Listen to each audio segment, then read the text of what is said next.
Hi guys, welcome back to Lux Munch and Motivate. It's Lux, and I'll be doing yet another unhelpful recap of Verity by Colleen Hoover. So we're diving into chapter 5, part 2, and yes, it's that wild autobiography section again, novel within a novel. So we're diving into chapter 2 of Verity's autobiography. Now let's get into it. So at this point in the story, in Verity's autobiography, chapter 2, Verity and Jeremy have been together for 2 years now, dating and then living together. Actually, Verity's the one who kind of like initiated herself into living together with Jeremy.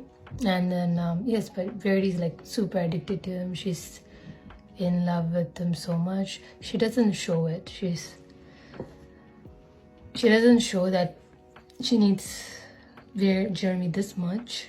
She acts like a very daring, I don't care if you leave kind of attitude. I'm daring, I'm wild.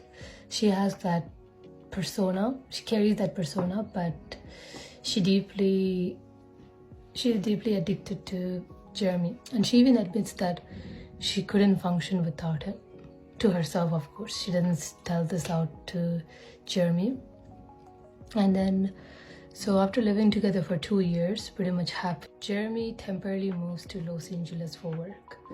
And so what does Verity do in Jeremy's absence? She misses him so much. So she starts writing a book to cope with Jeremy's absence. And so by the time she finished writing, like editing the final chapter of her first book, Jeremy comes back from Los Angeles. This is after many months. And he comes back, and he reads her books. And surprise, he's actually very much impressed with Verity's writing, and he compliments her for that. And she's glowing with like pride and everything. And then Jeremy drops the big question. He proposes. So Verity asks him why. Remember, she wants to be with Jeremy forever, but she still carries that, oh, I don't care if you leave me kind of attitude. Oh, I'll get over you in a day kind of attitude. She still have that. But she is we're pretty much happy with this question. I'm proposing to her. She still asks, oh, why?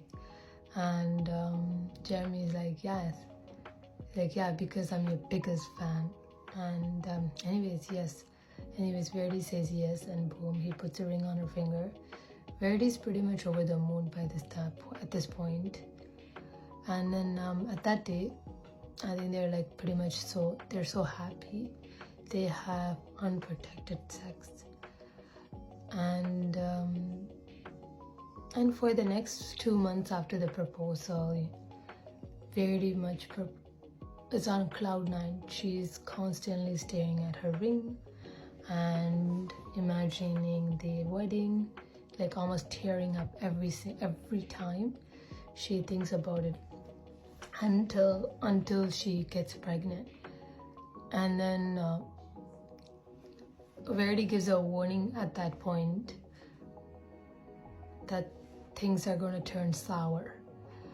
So yes, that brings us to the end of Verity's chapter 2, and she discloses chapter 2 of her autobiography with the warning that this is where it gets real.